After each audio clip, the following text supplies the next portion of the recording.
Brothers and sisters welcome to our channel. తల్లికి వందనకు సంబంధించి payment ఏదైతే 13,000 రూపాయలు జమ అవుతున్నాయో వాటికి సంబంధించి చాలామందికి కొన్ని గ్రీవెన్సెస్ ఉన్నాయి. అంటే ఇన్ఎలిజిబుల్ లిస్ట్లో కొంతమంది పేర్లు ఉన్నాయి, కొంతమంది ఎలిజిబుల్ లిస్ట్లో లేరు.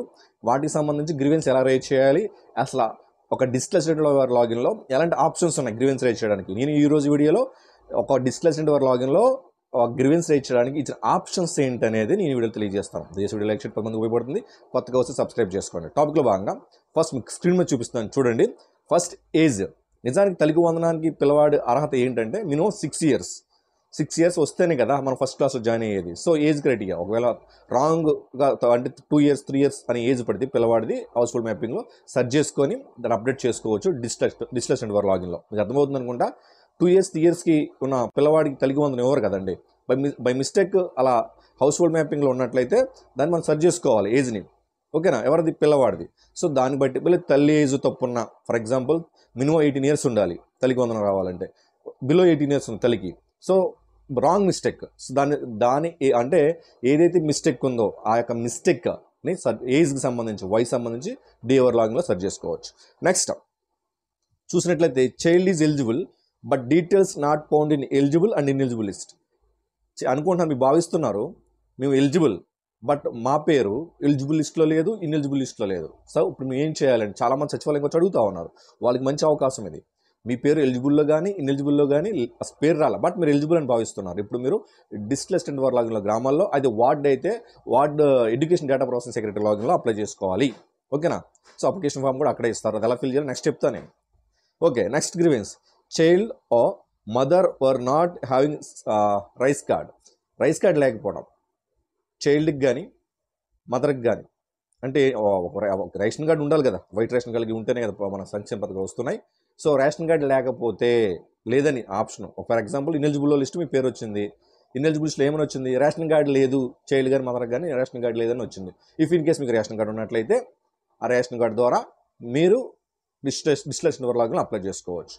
ఓకేనా.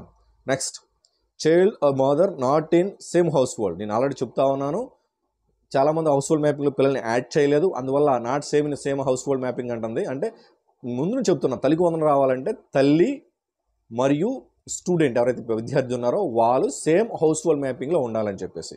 చాలామంది విద్యార్థులు పేర్లు రాలా, ఎందుకంటే వాళ్ళు హౌస్ హోల్డ్ మ్యాపింగ్లో మ్యాప్ చేసుకోలేదు. ఎన్నిసార్లు మనం వీడియో చేసి చెప్తున్నా వాళ్ళు దీన్ని చాలా లైట్ తీసుకున్నారు. ఎప్పటి నుంచో చెప్తున్నాను, గత 6 నెలల నుంచి చెప్తున్నా ఈ తల్లికి వందనం సంబంధించి హౌస్ హోల్డ్ మ్యాపింగ్ సంబంధించి ఎన్పిసిఐ లింక్ సంబంధించి. అయినా సరే కొంతమంది చేసుకోలేదు. సో చూసి చేసుకోకపోతే తప్పు అవుతుంది, చూడకపోతే తప్పే ఉందిలేండి. సో మన వీడియో చూస్తున్న చాలా ఉపయోగపడుతూ ఉంటాయి. ఈ యొక్క హౌస్ హోల్డ్ మ్యాపింగ్ ఇప్పటికైనా మీరే సొంతంగా మ్యాప్ చేసుకోవచ్చు. అది వీడియోస్ కూడా మన యూట్యూబ్ ఛానల్లో ఉన్నాయి. సో చెక్ చేసుకోండి పిల్లవాడిని మనం సొంతంగా ఎలా యాడ్ చేసుకోవాలనేది. ఓకే, తర్వాత child mother are not in same ration card. అక్కడ సేమ్ హౌస్ హోల్డ్ మ్యాపింగ్, ఇక్కడ సేమ్ రేషన్ కార్డు. నేను అదే పదే చెప్పా. విద్యార్థి తల్లి ఒకే హౌస్ హోల్డ్ మ్యాపింగ్లో ఉండాలి, విద్యార్థి తల్లి ఒకే రేషన్ కార్డులో ఉండాలి. మీకు అర్థమవుతుందా? విద్యార్థి తల్లి ఒక హౌస్ హోల్డ్ మ్యాపింగ్. గతంలో వాలంటీర్స్ హౌస్ హోల్డ్ మ్యాపింగ్ చేశారు కదా, అది అనేది. మరి విద్యార్థి ఎందుకు ఉండడు అంటే 8th 9th 10th వాళ్ళు ఉన్నవారు ఆల్రెడీ ఎప్పుడో చేసి ఉంటారు, అక్కడ ఉంటారు. కానీ first class second class third class ఎవరో చదువుతున్నారు, మ్యాక్సిమం వాళ్ళు ఉండరు. ఈజీగా ఫస్ట్ క్లాస్లో జాయిన్ అయిన వాళ్ళు హౌస్ హోల్డ్ మ్యాపింగ్లో ఉండరు. ఎందుకంటే వాళ్ళు ఇప్పుడే వచ్చారు కాబట్టి స్టడీలోకి వాళ్ళు హౌస్ హోల్డ్ మ్యాపింగ్లో మ్యాప్ చేసుకోవాలి ఖచ్చితంగా. అలాగే రేషన్ కార్డులో కూడా యాడ్ చేసుకోవాలి. సో యాడింగ్ ఉంది రేషన్ కార్డుకి, house hold mapping adding 2 present ఉన్నాయి. యాడింగ్ ఉన్నాయి చెప్తున్నా మళ్ళీ ఇప్పుడు అవకాశం ఉందా అంటే ఎస్, రేషన్ కార్డులో యాడింగ్ ఉంది, హౌస్ హోల్డ్ మ్యాపింగ్ యాడింగ్ అవకాశం ఉంది. సో మీరు వాడుకోండి అవకాశాన్ని. Next child or mother or Guardian. Child అంటే స్టూడెంట్, మదర్ అంటే స్టూడెంట్ యొక్క తల్లి, గార్డియన్ అంటే even father also Guardian. Mother చనిపోతే ఫాదర్ని కూడా గార్డియన్గానే పెడతాం. క్లియర్. సో అలా గార్డియన్ సంబంధించి హ్యావింగ్ సేమ్ యుఐడి అంటే సేమ్ ఆధార్. యుఐడి అంటే ఆధార్కి సంబంధించి. అంటే బై మిస్టేక్ ఐడి ఏదైతే ఆధార్ కార్డ్స్ ఉన్నాయో అందరికీ ఒకే ఆధార్ చూపిస్తూ ఉంటుంది టెక్నికల్ ఇష్యూస్ వల్ల. దాన్ని మీరు డిస్క్లస్డ్ వారి లాగిన్లో కూడా చేంజ్ చేసుకోవచ్చు. ఆధార్లో ఒకరు ఆధార్ ఇంకో వాళ్ళు మ్యాప్ అయిపోవడం, ఇంకో ఆధార్ ఒకే ఆధార్ ఇద్దరు ముగ్గురు మ్యాప్ అయిపోవడం అని చెప్తున్నాను. నాకు మిస్టేక్స్ ఏమైనా హౌస్ హోల్డ్ మ్యాపింగ్లో ఉంటే మార్చుకోండి. తర్వాత child mother or guardian not in household. So హౌస్ హోల్డ్లో లేరు, ఎక్కడా లేరు. చైల్డ్ కావచ్చు, మదర్ కావచ్చు, ఎందుకైతే ఓన్లీ చైల్డే అన్నాం మనం. ఇక్కడ మదర్ చైల్డ్ అసలు మదర్ కూడా లేరంట. అంటే హౌస్ హోల్డ్ మ్యాపింగ్ ఎక్కడ క్రియేట్ అవ్వాలా. ఇప్పుడు సొంతంగా మీకు మీరే యాడ్ చేసుకోవచ్చు. అది కూడా మనం ఎక్స్పెషల్లీ మన ఛానల్లో వీడియో చేశాను, సొంతంగా మీరు ఎలా చేసుకోవచ్చు అని లైవ్లో. సో ఇక్కడ దీని అర్థం ఏంటంటే చైల్డ్ కానీ మదర్ కానీ ఇద్దరు ఎవరు కూడా గార్డియన్ అవ్వచ్చు. హౌస్ హోల్డ్ మ్యాపింగ్లో లేరు అంటే కొత్తగా మీరు హౌస్ హోల్డ్ క్రియేట్ చేసుకోవాలి. హౌస్ హోల్డ్ మ్యాపింగ్ మీరే చేసుకోవచ్చు సొంతంగా, మీరు ఎక్కడికి కావాలంటే అక్కడికి. సో ఒకసారి మన వీడియో పాత వీడియో చూడండి, తద్వారా అలా చేసుకుని మీరు గ్రీవెన్స్ రైజ్ చేసుకోవచ్చు. ఎలక్ట్రిసిటీ మళ్ళీ చెప్తున్నాను, కరెంట్ బిల్లు యావరేజ్గా 12 నెలలు సగటు 12 సంవత్సరానికి అంటే సంవత్సరం సంబంధించి కరెంట్ బిల్లు సగటు యావరేజ్ తీసుకుంటారు. అది 300 యూనిట్లు పైబడి వచ్చినట్లయితే మీరు ఇన్ఎలిజిబుల్ అవుతారు. బట్ మీరు అర్హులని భావిస్తున్నారు, నిజంగా అది కరెంట్ బిల్ మాది కాదు ఎవరిదో, రాంగ్ సీడింగ్ అయిపోయింది. సో ఇప్పుడు మీరు ఎవరైతే మీ అధికారి ఉన్నారో, ఎలక్ట్రిసిటీ ఎవరైతే ఉన్నారో అసిస్టెంట్ అన్నాం, వాళ్ళ దగ్గరికి వెళ్ళి మీ యొక్క రాంగ్గా సీడ్ అయిన ఆధార్ని మీ మీటర్ మీకు ఏదైతే కరెంట్ మీటర్ ఉందో ఆ మీటర్ నుండి ఆ యొక్క ఆధార్ని డీసీడింగ్ చేయించండి. అలాగే ఒక లెటర్ తెచ్చుకోండి. ఆ లెటర్ని డిస్ట్రిక్ట్ వారికి ఇచ్చినట్లయితే వాళ్ళు అప్లోడ్ చేసి మిమ్మల్ని ఎలిజిబుల్ చేస్తారు. మీకు జూలై మంత్లో అమౌంట్లు పడతాయి. నెక్స్ట్ అండి, eligible but not came for eKYC. EKYC సంబంధించి అంటే ఇది కూడా ఈకేవైసీ సంబంధించి మీన్స్ ఏంటంటే హౌస్ హోల్డ్ మ్యాపింగ్ ప్రకారం అండి. హౌస్ హోల్డ్ మ్యాపింగ్లో ఈకేవైసీకి వస్తుంది. ఈకేవైసీ కూడా మనం వేయాలని పదే చెప్తున్నాను. ఈకేవైసీ అయిందో లేదో మీరు ఒకసారి సచివాలయంలో అప్డేట్ ఈకేవైసీ అక్కడ తల్లికి వందన ఈకేవైసీ అని ఏమి ఉండదు. మీరు వెళ్ళి తల్లికి వందన ఈకేవైసీ అంటే ఎవరు అక్కడ అర్థం కాదు వాళ్ళకి. మీరు అప్డేట్ ఈకేవైసీ అని అడగాలి సచివాలయంలో. ఎందుకంటే అక్కడ వాళ్ళకి ఇచ్చే ఈకేవైసీ అప్డేట్ ఈకేవైసీ అని ఉంటుంది, అక్కడ తల్లికి వందన ఈకేవైసీ ఉండదు. సో మీరు ఏమంటారంటే తల్లికి వందనమే కాదు, ఏ సంక్షేమ పథకం రావాలన్నా మీరు హౌస్ హోల్డ్ మ్యాపింగ్లో ఉండాలి, ఈకేవైసీ అప్డేట్ చేసుకోవాలి, అది నేను చెప్పేది. సో మీరు ఈకేవైసీ వేసుకోవాలి. 4 వీలర్ నెక్స్ట్ అంటే 4 చక్ర వాహనం మళ్ళీ చెప్తున్నాను.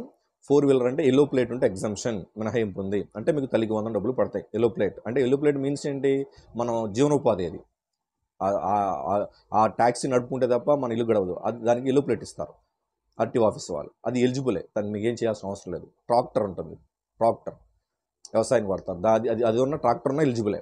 మరి 4 వీలర్ అంటే ఏంటంటే కారు ఉండి అది మనం సొంతానికి yellow plate other than yellow plate కంటే వేరే ఉంటే అది మన సొంతానికి లగ్జరీకి వాడుకుంటే అది ఇన్ఎలిజిబుల్ అవుతారు. ఒకవేళ మీది కాదు, ఆ కారు మాది కాదంటే మీరు ఆర్టీఓ ఆఫీస్కి వెళ్ళి మీ ఆధార్ నుంచి ఆ కారును తొలగించినట్లయితే అప్పుడు మళ్ళీ మిమ్మల్ని డిస్ట్రిక్ట్ వారు ఎలిజిబుల్ చేయడం జరుగుతారు.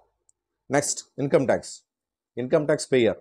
మీరు ఏ సందర్భంలోనైనా ఇన్కమ్ ట్యాక్స్ పే చేసినట్లయితే మీరు ఇన్ఎలిజిబుల్ అవుతారు. Invalid child Aadhaar Guardian invalid అని వస్తూ ఉంటుంది కొన్ని చోట్ల.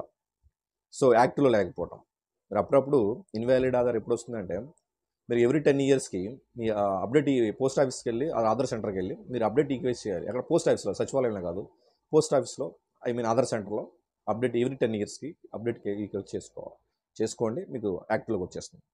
ఈ ల్యాండ్ వచ్చేసరికి ఏదైతే పొలం ఉందో ఆ పొలము మాగానే అయితే 3 ఎకరాల లోపు ఉండాలి, మెట్ట అయితే 10 ఎకరాల లోపు ఉండాలి. ఒకవేళ నిజంగా మీకు పొలాలు ఉండి ఇన్ఎలిజిబుల్ అయితే మీకు తల్లికి వందన డబ్బులు రావండి. మీరు అర్హులని భావించారు అని దాని అర్థం ఏంటంటే మాకు అంత పొలం లేదని అన్నారు, బట్ మీకు చూపిస్తుంది అది. కానీ ఇది కాదన్నప్పుడు మీరు విఆర్ఓ వారిని కలిసి ఆ యొక్క విఆర్ఓ గారి లాగిన్లోంచి దాన్ని డిలీట్ చేయించి మీది కానిది డిలీట్ చేయించి ఒక లెటర్ తీసుకొచ్చినట్లయితే అక్కడ డిస్ట్రిక్ట్ వారు మీకు ఆన్లైన్ చేస్తారు, మిమ్మల్ని ఎలిజిబుల్ చేస్తారు. Next mother Guardian is not available working out side. అంటే అవుట్ సైడ్ అండి, అంటే హౌస్ హోల్డ్ మ్యాపింగ్లో కానీ అంటే పర్మనెంట్ మైగ్రేట్ అవుట్ సైడ్ వెళ్ళినప్పుడు ఇలాంటి సందర్భం వస్తుంది. ఒకవేళ మీరు నిజంగా అవుట్ సైడ్ ఉంటే మీరు ఇన్ఎలిజిబుల్ అవుతారు. Mother Guardian child father death. If case death అని ఉన్నట్లయితే డెత్ కేసులో కూడా మనం గార్డియన్ మార్చాలి కాబట్టి సో మార్చుకోవచ్చు. ఇప్పుడు గార్డియన్ మనం తల్లికి వందనానికి పెట్టుకున్నాము, వారు మదర్ని పెట్టుకున్నాము, చనిపోయారు, ఈకేవైసీ వేయలేదు, ఇప్పుడు మార్చుకుంటే అంటే గార్డియన్ కూడా చేంజ్ చేసుకోవచ్చు, మార్చుకొని మీరు ఎలిజిబుల్లోకి రావచ్చు. Next not having rice card. So rice card గురించి చెప్పుకున్నాం. పేమెంట్ ఫెయిల్ ఎన్పిసిఐకి సంబంధించింది. సో ఇది కూడా ఉంది, ఎన్పిసిఐ యాక్టివ్ చేసుకున్న తర్వాత మీరు చేసుకోవాలి. Student mother Guardian wrongly mapped house hold. అంటే రాంగ్ మ్యాప్, స్టూడెంట్ ఏమో వేరే వాళ్ళు, అంటే ఇప్పుడు తల్లి తండ్రి కుటుంబం మొత్తం ఒక హౌస్ హోల్డ్లో లేరు, వేరే హౌస్ హోల్డ్లో ఉన్నారు. అంటే వేరే అన్నౌన్ పర్సన్ అయిపోయారంట వేరే. ఫర్ ఎగ్జాంపుల్ ఒక తల్లి ఒక విద్యార్థి ఉంటే తల్లి ఒక హౌస్ హోల్డ్ మ్యాపింగ్లో, విద్యార్థి ఇంకొక హౌస్ హోల్డ్ మ్యాపింగ్లో మ్యాప్ అయి ఉన్నారు, బట్ డిఫరెంట్ హౌస్ హోల్డ్ మ్యాపింగ్స్లో ఉన్నారు. రాంగ్ హౌస్ హోల్డ్ మ్యాపింగ్ అంటాం, దాన్ని కరెక్ట్ చేసుకొని మీరు ఎలిజిబుల్ అవ్వచ్చు. Next unable do Aadhaar authentication for Aadhaar Guardian. అంటే ఆధార్ అథెంటికేషన్ తీసుకునేటప్పుడు సో ఇది మీరు ఆధార్ సెంటర్కి వెళ్ళి ఒకసారి మీ వేలు ముద్రని 10,000 అప్డేట్ చేయించాలి. అర్బన్ ప్రాపర్టీ, దీని 1000 స్క్వేర్ ఫీట్స్ కంటే ఎక్కువ ఉన్నట్లయితే అర్బన్ ప్రాపర్టీలో మీకు ఇన్ఎలిజిబుల్ అవుతారు.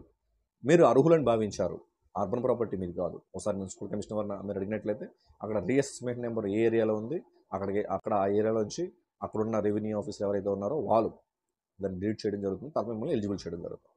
చేసి ఈ యొక్క ఆప్షన్స్ డిజిటల్ లాగిన్లో ఉన్నాయి, అలాగే అర్బన్లో ఎడ్యుకేషన్ డేటా ప్రాసెసింగ్ సెక్టర్ లాగిన్లో ఉన్నాయి. మీరు వీటిని సద్వినియోగం చేసుకోవాల్సిందిగా తెలియజేస్తున్నాను. ఇంకేం డౌట్స్ని కామెంట్ చేయండి, ఒక వీడియో చేయడానికి ప్రయత్నిస్తాను. ఓకేనండి, అందరూ బాగుండాలి, అందరికీ మంచి జరగాలి. జాయ్.